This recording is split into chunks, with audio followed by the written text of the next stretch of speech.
DeepCool has added a new chassis to its Macube case series. This is the new MACUBE110. This is available in either black or in a white version, and it's priced around £40. You can pick this up from Amazon and Scan in the UK. I've had a bit of experience with Macube cases in the past, the 550 and the 310p.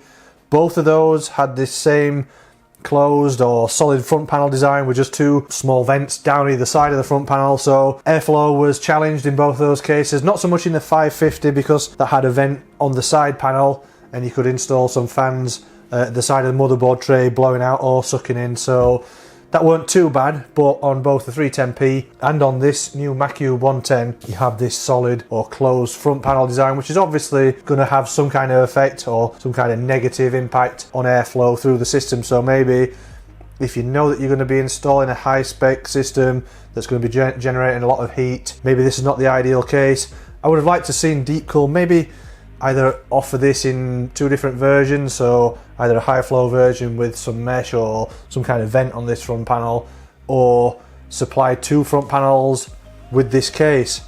But what you've got to remember, this is priced at around £40, so it is a budget case and you can't expect all those premium features. The upside of this design is it does give the front of the case a nice, clean and minimalist aesthetic.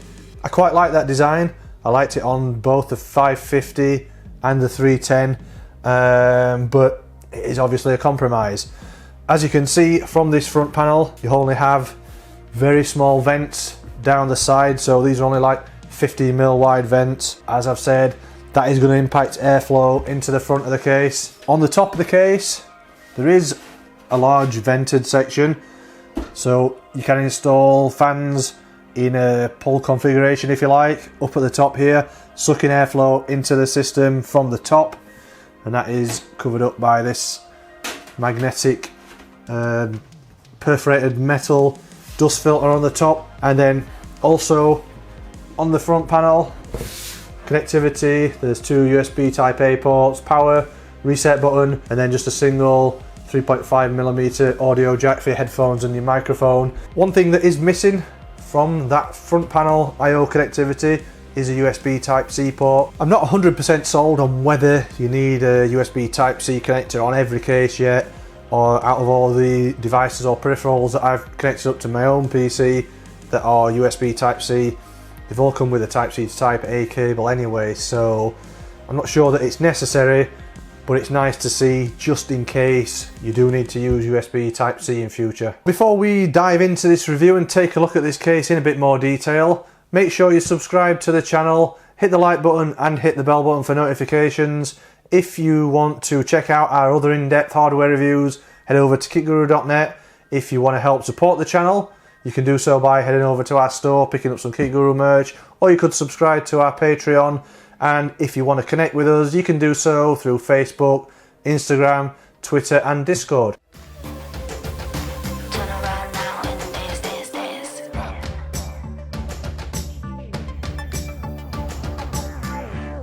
So let's take a look at this case in a bit more detail then. The MACUBE110 is actually a micro-ATX chassis, so that means it only supports the installation of micro-ATX and mini-ITX motherboards. No support for full-size ATX motherboards in this. In terms of dimensions, from front to rear, the depth of the case is 400mm. It's 430mm tall and 225mm wide, including this handle. That sounds pretty average for micro-ATX chassis. I kind of feel as if micro-ATX is falling out of favour a little bit lately. You don't seem to get as much support in terms of the amount of motherboards for micro-ATX as you do for ATX, or maybe even mini-ITX. It feels like a bit of a shame to me, that, because micro-ATX is probably a good form factor for gaming builds these days, especially since dual GPUs have not really a thing anymore. So I'd like to see micro-ATX probably shrunk down a little bit more, just to fill that gap between the compact ATX cases and the mini-ITX chassis. I recently reviewed a ATX chassis, or compact ATX chassis, from Cougar not that long ago, the MX410 Mesh RGB I think it was, and that was only like 20mm taller than this chassis and virtually the same width and the same depth. And with that Cougar chassis being an ATX form factor, it had obviously support for full-size ATX motherboards. So ideally this could be shrunk down a little bit further, just, you know, to make it more relevant. So front panel comes off with a bit of a tug, and it's a plastic front panel, plastic vents. Like I've said, it's a closed panel with just a small 15mm vent down either side. Another thing to point out about this front panel, I don't know how well it comes across on the camera, but there's already quite a few fingerprints on that, so you're going to have your polishing rag out quite often, keeping this looking nice and tidy. And then behind that front panel, there is a large gap to install fans. So in here you can either fit 320mm, two 140mm, or you could fit up to a 280mm radiator, so that also includes a 240 or a 120. Not much else going on that front panel. One feature I do like about these Macube cases is the glass panels. These all feature toolless removal, so the glass is just held to the case magnetically, and as you can see, they're quite strong magnets, so you just have to pull it away a little. It only goes so far, and then you lift the panel out and it's nice and easy to remove. One thing you do have to watch out for is not to pull too far on this glass, because it catches at the bottom and you could potentially bend this bit of frame at the bottom if you pull too hard. So basically just let it kind of flop forwards and then lift it out to remove. The steel right hand panel has a more traditional captive thumb screws, so you just undo those, slide it back, and then that just removes. You'll notice that there's no sound deadening material on this. This is just a normal, quite thin steel panel. It's not bad quality, it's quite thin, bit flimsy, but as we've said, this is a budget case, so kind of expect this a little. And then inside the main compartment, there is an almost full cover power supply shroud, small cutout at the front for radiator installation, couple of cutouts on that power supply shroud to pass cables through. There's also a couple more cutouts on the motherboard tray there, and a couple more cutouts at the top to pass cables through. As I've mentioned, at the front panel you can fit those fans or radiators in there, and also, as I've mentioned in here, it's micro-ATX or mini-ITX support only. CPU cooler support is up to 165mm tall. You can fit a maximum of 320mm long graphics cards in here, and then underneath that power supply shroud you can fit ATX power supplies up to 160mm long. One thing I really like about the Macube cases, the 310p definitely had this. I'm not sure if the 550 did, I don't think that did, but it's this GPU support bracket. And what you do is this just holds to the motherboard tray with a screw at the back. You install your graphics card, slide that up to lift the back end of the graphics card up, and then that takes up the sag in your GPU. That is something I really like in this case, and I wish that was implemented by other manufacturers in their cases. It does work, and it is a very simple solution. On the back of the case, it is a pretty basic and traditional layout. At the top there's a 120mm fan. That comes pre-installed. It's the only fan that comes pre-installed. It's just plain black, no RGB lighting. Next to that is the rear I/O cutout. Then there's 4 PCIe slots, and down at the bottom is just a normal cutout for an ATX power supply. Then in this right hand side compartment, you've got around about 20mm for cable management space behind the motherboard tray. It's not the most generous amount of space, but it should do the job. You've also got a couple of mounting points for 2.5-inch drives, one up here, one down there. They've got rubber grommets on those for anti-vibration.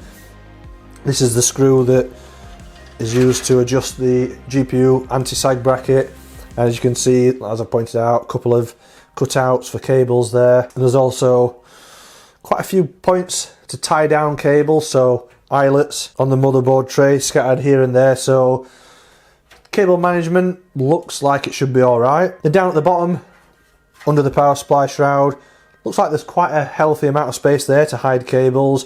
Like I mentioned earlier, power supplies up to 160mm long fit under here. There's also a drive bay there for 3.5-inch drives. I believe you can fit 2 drives on there, so I think one must slide in, then one sit on the top. Then on the base of the case, there are some feet, and they stand approximately 20mm tall, so that allows a bit of airflow under the case. to the power supply fan. You've also got a couple of screws here for the 3.5-inch drive bay. That looks like it can be moved to the side to make more space for power supply installation, or it can be in the location that it's in now to make more space for radiator installation at the front. It also looks like that can be removed completely, so that could be useful just to make more space generally under the power supply shroud for cable management or whatever you want to do under there. You've also got the dust filter on the bottom of the case. It's only a very cheap and flimsy bit of perforated steel mesh, and then there's obviously another vent under that as well.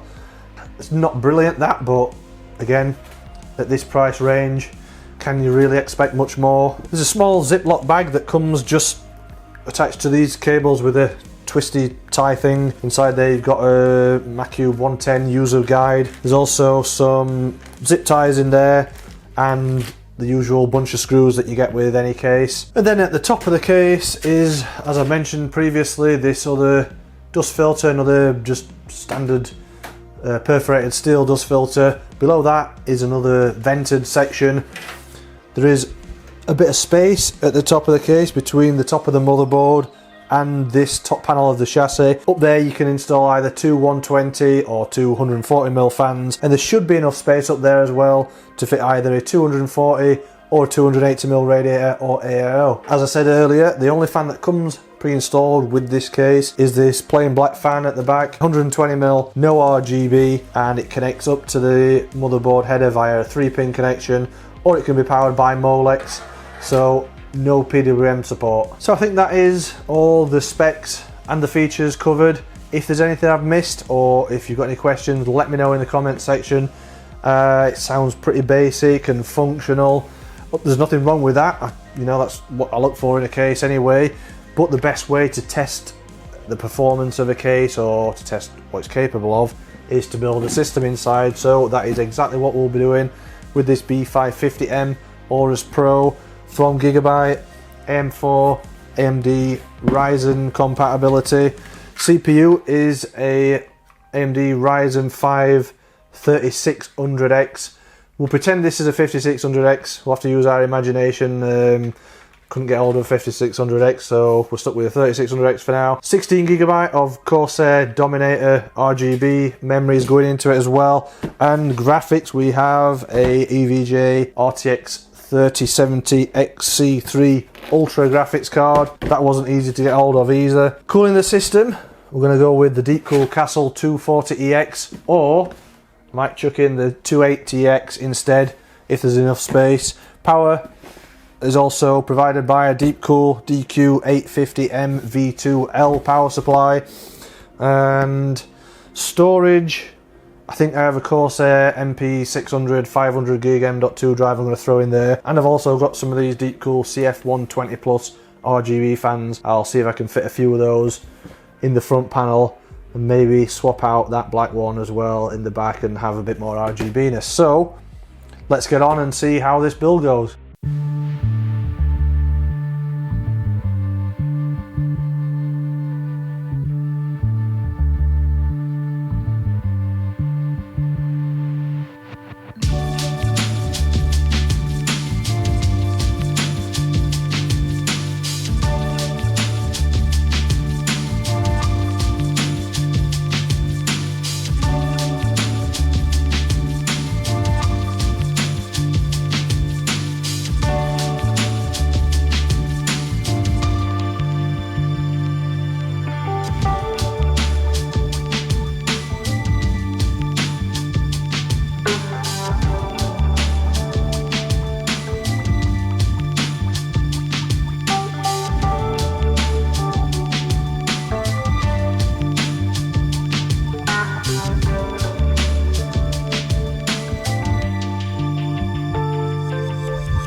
So that is the build complete. I'm pretty happy with how it's turned out. I think it looks really smart.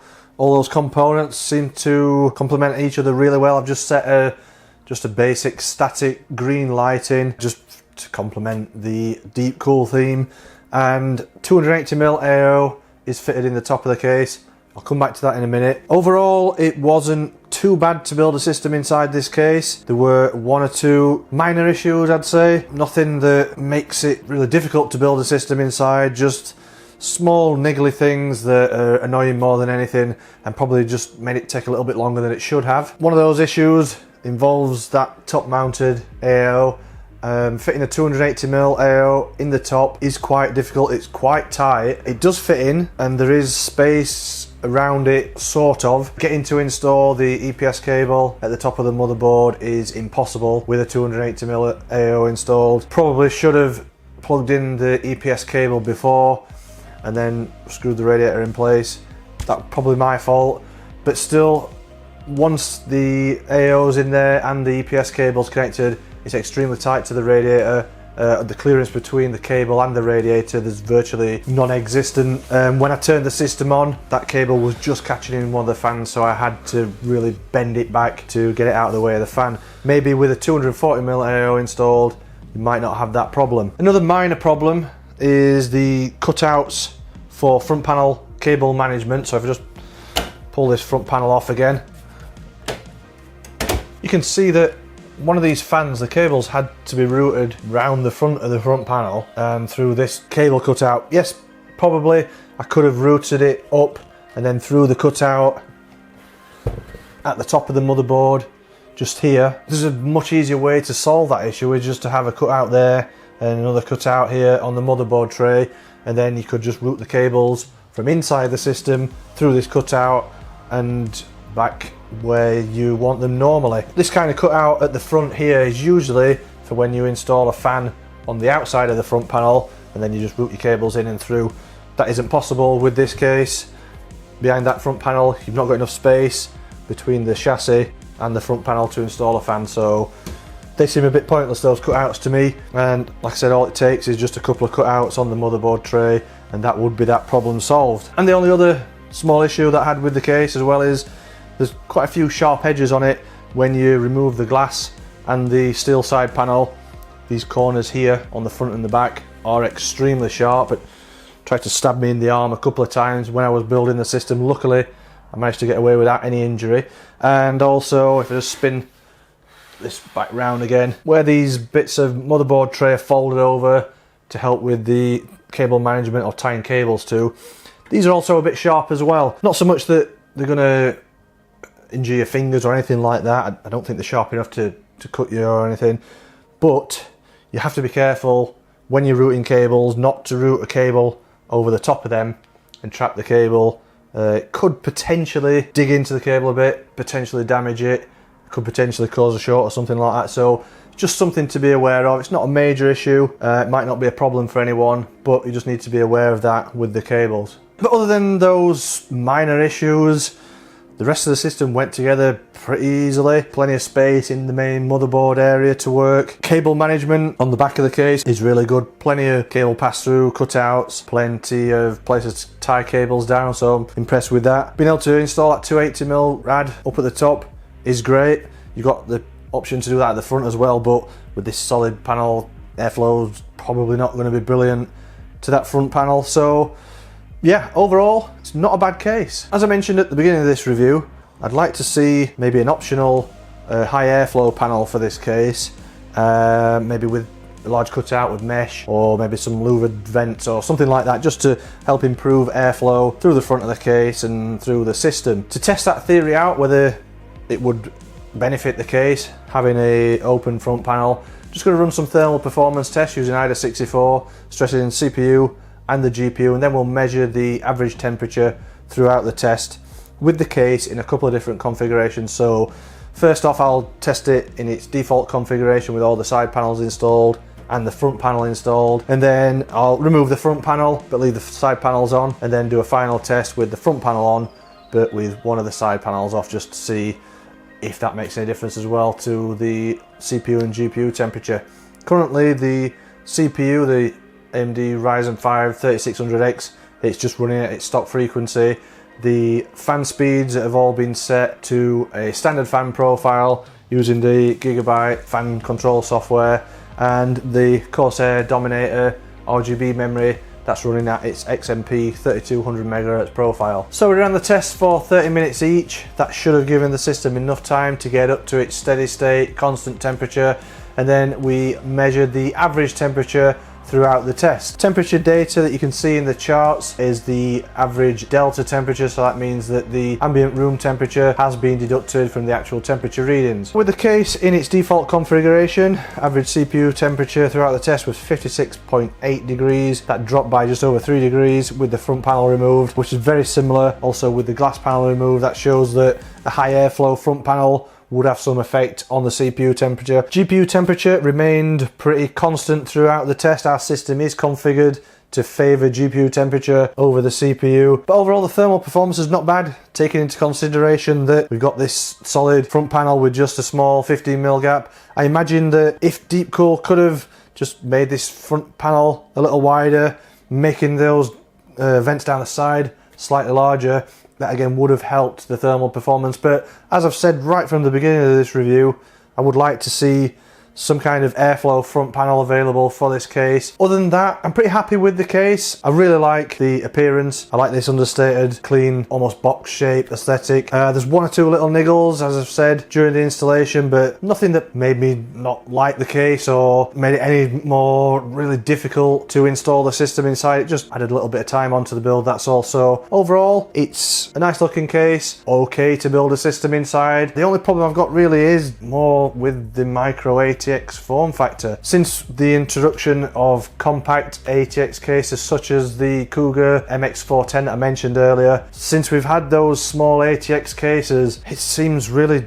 pointless in a sense to have a micro ATX case that is virtually the same size. But if you are a fan of micro ATX and you like this clean and sleek looking understated design, this is probably a decent case to go for. Priced at £40, you're not really going to get much more for your money. So let us know what you think of the DeepCool MACUBE110. Is micro ATX your kind of thing? Would you be interested in buying this case at 40 quid in the UK? If you like this review, don't forget to subscribe to the channel, hit the like button and hit the bell button for notifications. As always, if you want to check out other hardware reviews, head over to KitGuruTech. And if you want to help support us, you can always head over to our store and pick up some KitGuru merch, or you could subscribe to our Patreon. And if you want to get in touch with us or you want to contact us, you can do so through our social media channels such as Facebook, Instagram, Twitter and Discord. Thanks for watching, guys. See you next time.